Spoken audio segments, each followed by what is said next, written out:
ఇప్పుడు మనం anaerobic fermentation లేదా ఎనైరోబిక్ డైజెషన్ గురించి నేర్చుకోవాలి. మీకు ఇదివరకు క్లాస్లో ఏం చెప్పాం? బయోమాస్ కన్వర్షన్ టెక్నాలజీస్ అని చెప్పాం. దానిలో 4 మెథడ్స్ ఉన్నాయని. ఆ ఫస్ట్ మెథడ్ని physical method, second one combustion, direct combustion అంటాం దాన్ని, direct combustion method. Third one thermochemical, biochemical conversion.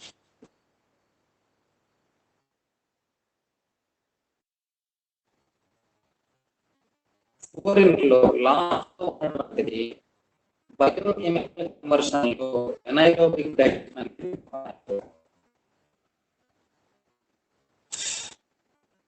ఇంకొకటి ఎనైరోబిక్ డైజెషన్ అనేది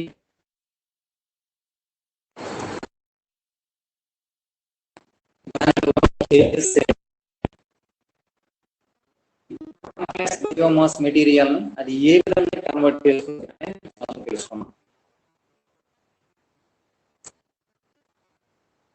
ఎనైరోబిక్ డైజెషన్ అంటే ఏదైనా biomass material biomass converted into energy in the absence of oxygen or in the absence of air.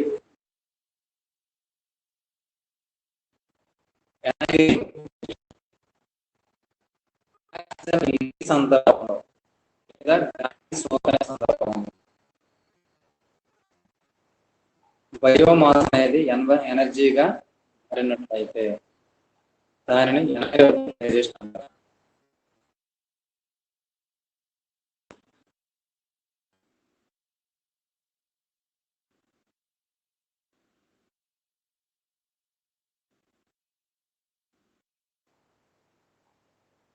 దీనికి share చేశాను, దానిని చూడండి. Anaerobic digestion in waste water.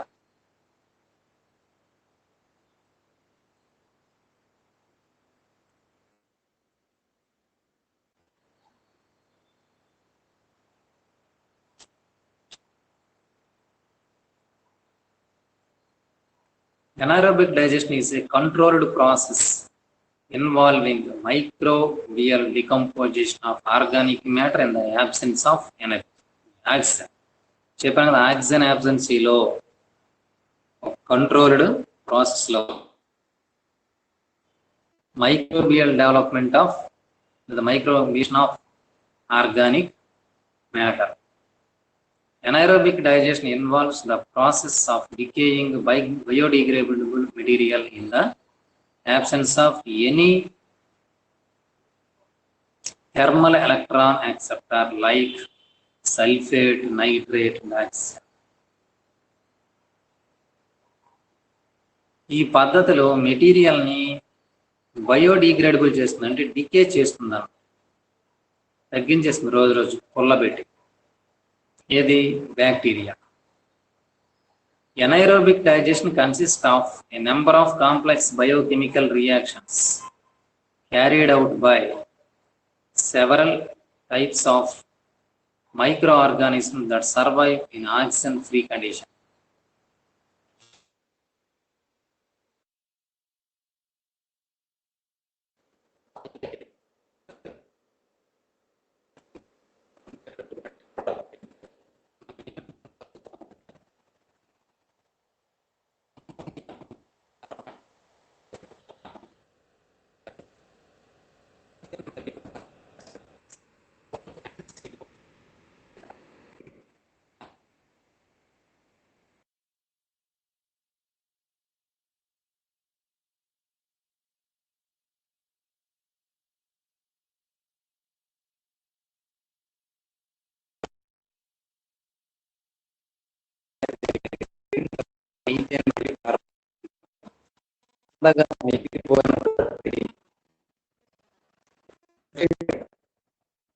Precipitate అంటే అర్థంగా చెప్పలేము, మరి ఘనపదార్థం చెప్పకుండా రెండింటి మిక్స్ చేసిన అనమాట.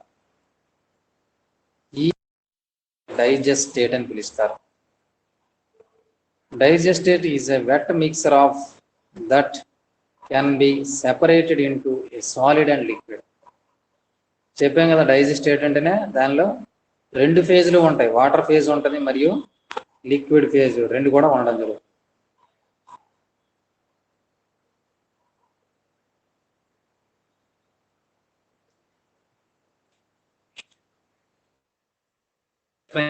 జరిగింది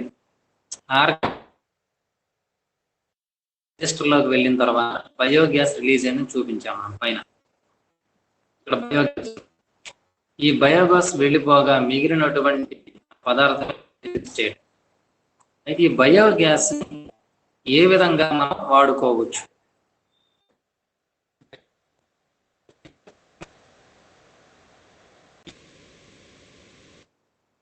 తగిన టెక్నాలజీని ఉపయోగించి ఎలక్ట్రిసిటీని పొందవచ్చు.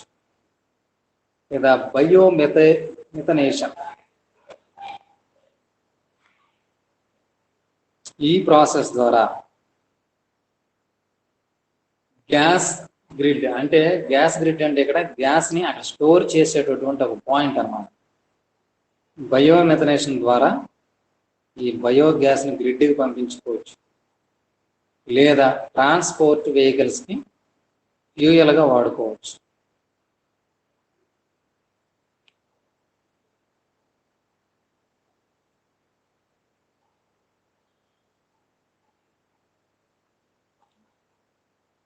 ఈ బయోగ్యాస్ సంబంధించి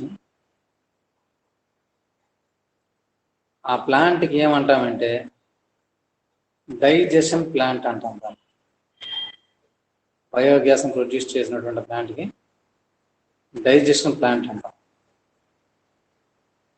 దీనిని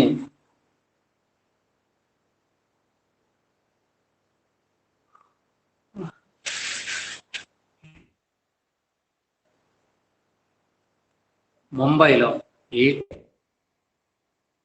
వరల్డ్ 17th centuryలోనే ఎస్టాబ్లిష్ చేయడం జరిగింది.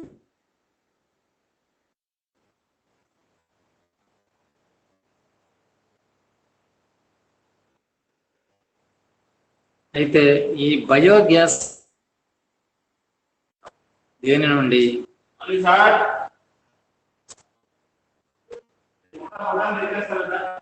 బయోగ్యాస్ అనేది మాస్ నుండి ఎనారోబిక్ డైజెషన్ పొందుతుంది.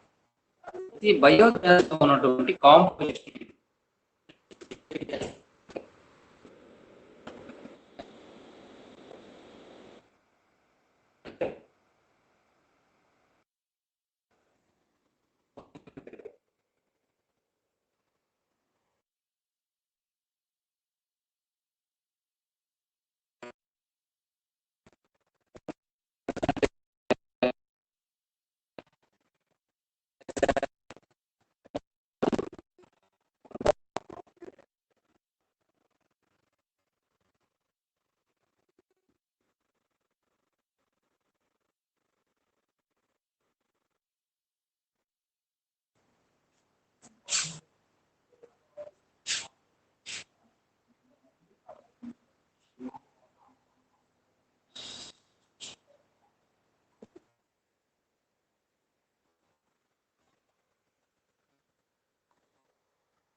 Now come to class. Stages of anaerobic digestion లో 4 stages ఉన్నాయి. Stages of anaerobic digestion. First, hydrolysis. Secondogenesis. The third one is again histogenesis. The fourth one is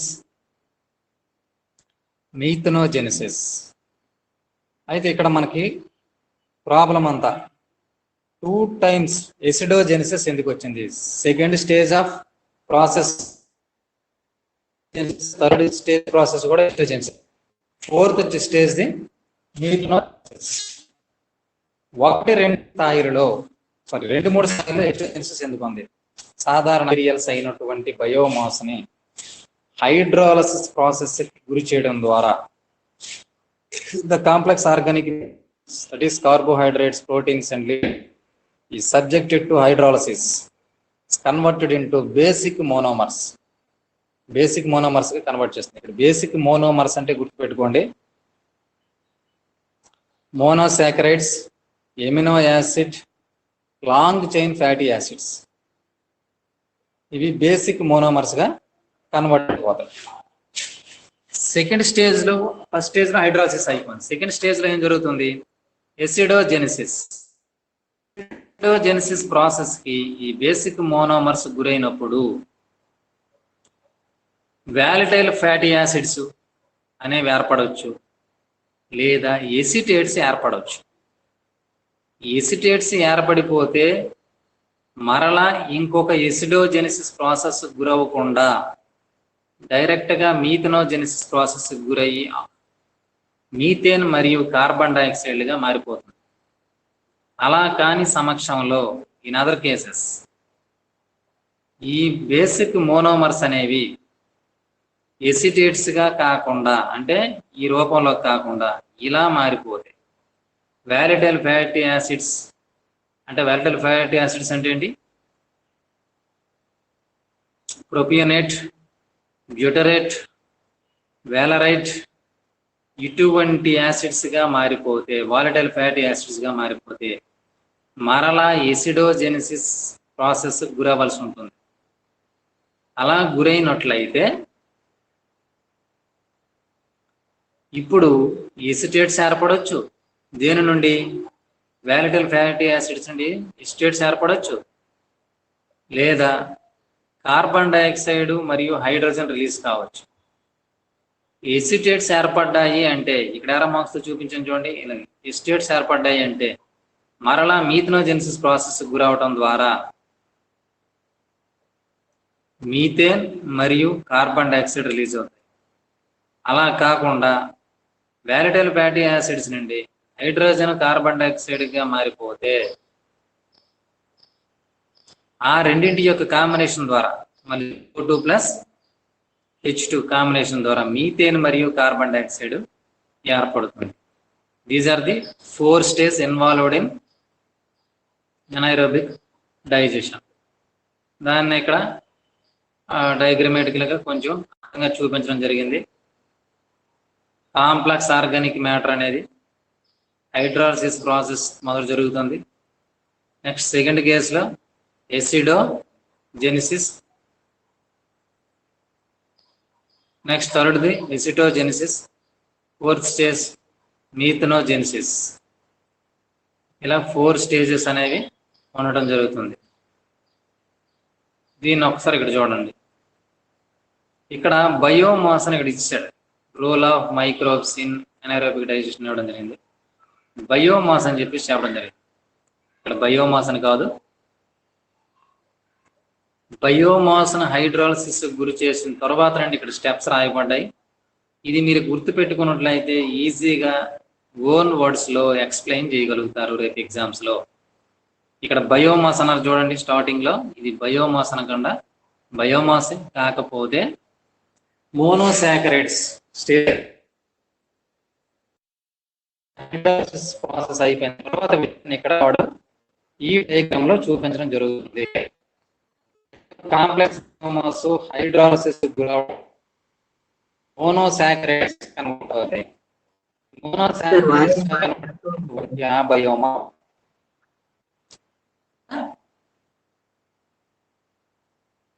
ఇప్పుడు వినిపిస్తుందమ్మా? వినిపిస్తుంది సార్. ఓకే. ఆ biomass అనేది hydrolysis తర్వాత వచ్చిన బయోమాస్ అనేది ఇక్కడ ఎల్లో కలర్ లో డైరెక్షన్స్ చూపించారు చూడండి. ఎల్లో కలర్ లో ఉందంటే ఎసిడోజెనిసిస్ ప్రాసెస్ గురైందని చెప్తున్నారు. ఆ ఎసిడోజెనిసిస్ బ్యాక్టీరియా. ఈ బయోమాస్ ని ఏ విధంగా కన్వర్ట్ చేయొచ్చు? పైన చూపినటువంటి H2CO2CH3COOH గా మార్చొచ్చు. H2CO2CH3COOH అంటే అవి ఎసిటేట్స్. లేదా క్రిందన చెప్పినటువంటి ప్రొపియోనిక్ యాసిడ్, బ్యూటరిక్ యాసిడ్ మరియు ఆ క్రిందన వాలరిక్ యాసిడ్ గా మారిపోవచ్చు. పైన చెప్పుకున్న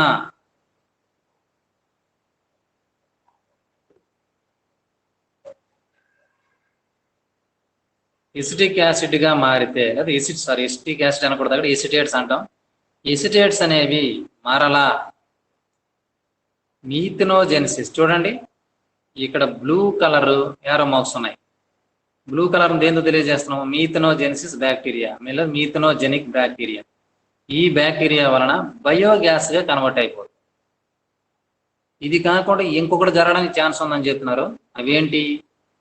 ఈ ఎసిడోజెనిసిస్ ప్రాసెస్ లో ఎసిటేట్స్ కాకుండా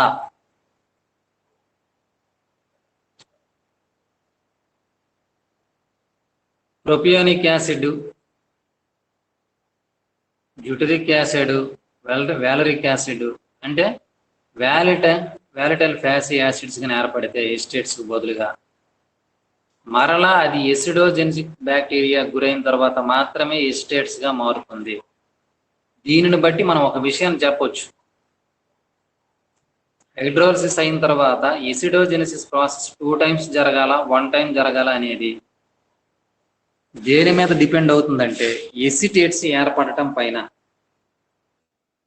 ఫస్ట్ స్టేజ్ లో పోతే అవసరం లేదు.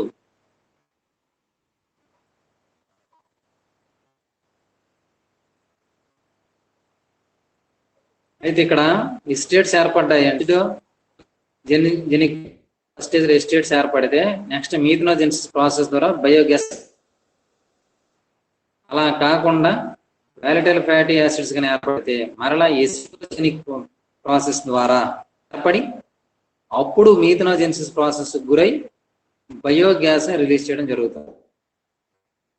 బయోగ్యాస్ లో ఏముంటాయి? మీథేన్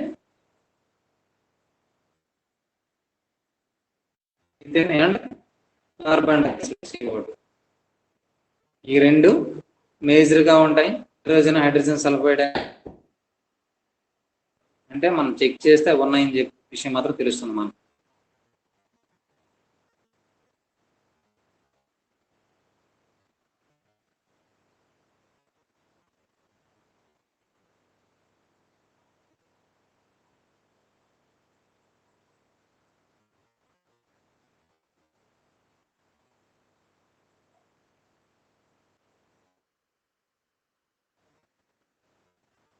ఇక్కడ 4 stages గురించి నేర్చుకున్నాం. దానిలో hydrolysis, insoluble complex organic materials such as proteins, polysaccharides, and fats are converted into soluble monoamines, fatty acids, saccharides. ఇక్కడ insoluble complex organic materials solvable organic materials గా మారుస్తున్నారు. అంటే పాలీసాకరైడ్స్ అన్నింటినీ కూడా మోనోసాకరైడ్స్ గా మార్చడం జరుగుతుంది. ఇది slow process. It's a slow process. This stage is a rate limiting stage to anaerobic digestion process. రేటుని లిమిట్ చేస్తుంది. రేటుని అంటే ఇక్కడ త్వరగా ప్రక్రియ జరగనివ్వకుండా కంట్రోల్ చేస్తుంది అన్నట్టు. బయోకెమికల్ రియాక్షన్ కింద ఇవ్వడం జరిగింది. ముందు చూపినటువంటి C6H10O5 అనేది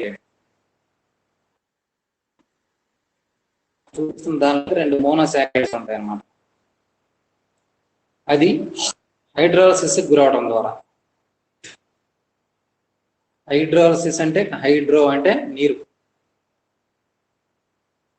కనుక NH2O H2O దానికి నీరుని యాడ్ చేయడం జరిగింది. అల్టిమేట్గా ఏమొస్తుంది, మోనోసాకరైడ్స్ వచ్చాయి, C6H12O6. ఇవేంటివి, షుగర్స్ అంటాం. అది గ్లూకోజ్ కావచ్చు, ఫ్రక్టోజ్ కావచ్చు.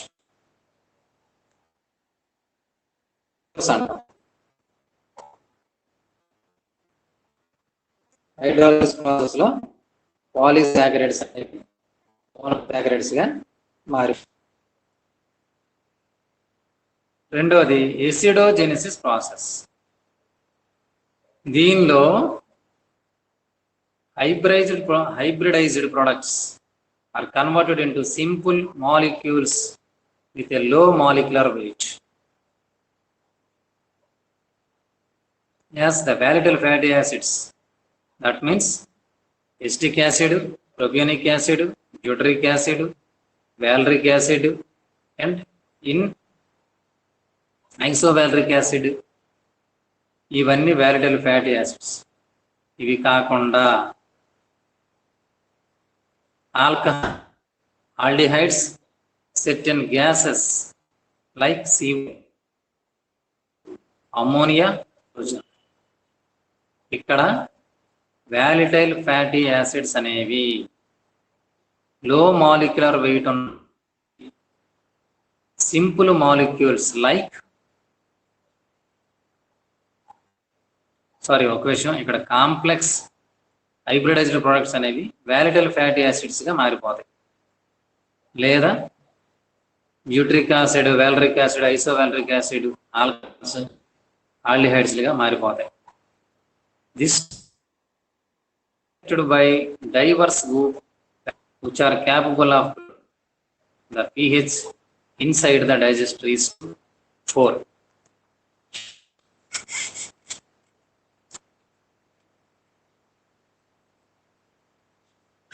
ఈ స్టేజ్ లో ఏం జరుగుతుందంటే ఎసిడిఫికేషన్ అంటే యాసిడ్ నేచర్ ని పెంచడం.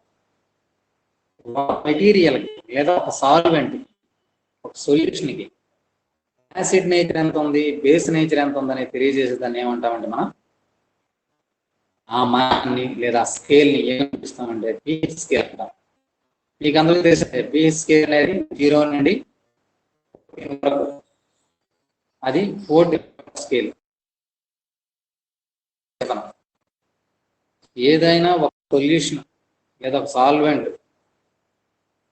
యొక్క pH 7 ఉందంటే దానిలో బేస్ నేచర్, యాసిడ్ నేచర్ రెండు ఈక్వల్ గా ఉన్నట్లెక్క.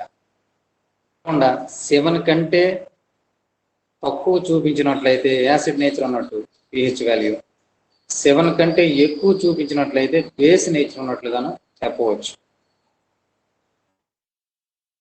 ఇక్కడ ఈ బయోమాస్ మెటీరియల్ ని ఎసిడోజెనిసిస్ చేయడం ద్వారా pH 4 తగ్గించబడుతుంది. pH 4 ఉందంటే ఆ పదార్థానికి యాసిడ్ నేచర్. సో మనం ఎసిడిక్ నేచర్ దానికి ఎసిడోజెనిసిస్ ప్రాసెస్ ద్వారా దానికి సంబంధించినటువంటి equation NC6H12O6 acid gives us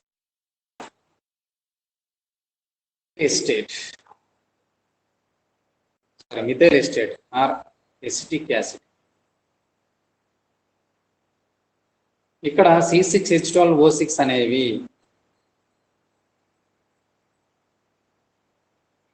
monomers, special అవి షుగర్స్. ఈ షుగర్స్ అని ఎసిటిక్ యాసిడ్ గా కన్వర్ట్ అయిపోయి యాసిడ్ ఫార్మర్స్ ద్వారా.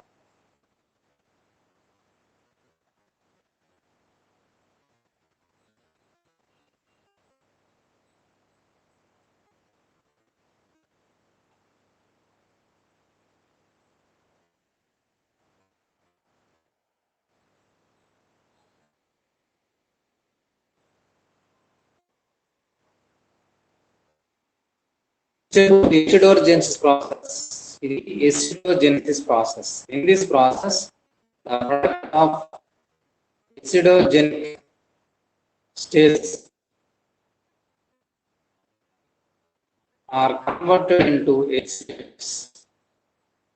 Acetate H2CO2 by acetogenic bacteria. On metabolism, there are two groups of acetogenic and acetogenic bacteria ఉన్నాయి. దీనిలో proton reducing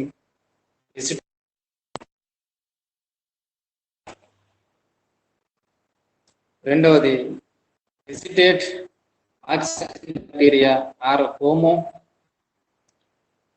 acetogens catalyzes the reaction to conversion.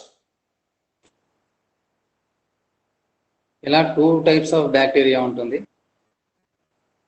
ఏదైనా CO2 H2 అని ఇవ్వడం జరుగుతుంది. కింద చూడండి, CO2 H2 కలిపి అల్టిమేట్ గా ఎసిటేట్స్ ని మరియు నీటిని, నీటి ఆవిరిని ఇస్తారు.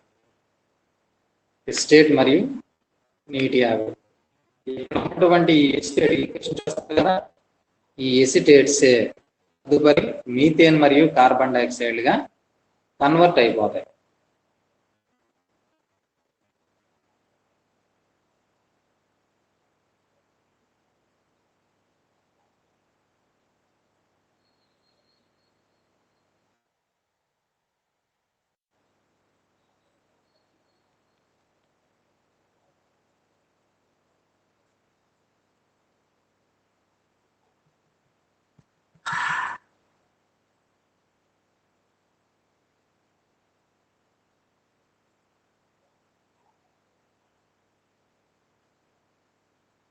Last one, methanogenesis process.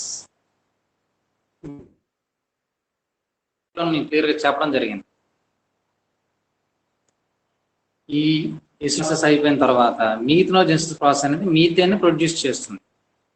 This is final stage of anaerobic digestion process in which the methanogenesis creates methane from the final products of acidogenesis as well as the form of some of the intermediate products from the hydrolysis and acidogenesis. There are two pathways in general known to utilize acetic acid and CO2 to create CH4, and biochemical reactions are given below. ఇక్కడ two paths లో మనకి methane అనేది ఏర్పడుతుంది. ముందే చెప్తున్నాను, acetic acid నుండి ఏర్పడడం ఒక పద్ధతి. అలా కాకుండా ఎసిటిక్ యాసిడ్ చూడండి మీథేన్ మరియు కార్బన్ డైఆక్సైడ్ మారిపోయింది. అలా కాకుండా కార్బన్ డైఆక్సైడ్ నీటి ఆవిరితో కలిసి మీథేన్ మరియు నీటి ఆవిరిని ఏర్పరచడం. కాకపోతే ఎప్పుడు కూడా పైన ఉన్నటువంటిదే ఎక్కువ జరిగే ఛాన్సెస్ ఉన్నాయి. సో అది మేజర్ పాత్వే అంటారు. ఆ క్రింద ఉన్నది మైనర్ పాత్వే. ఇది జరగడం అన్ని సందర్భాల్లో కిందది పాసిబుల్ కాదు.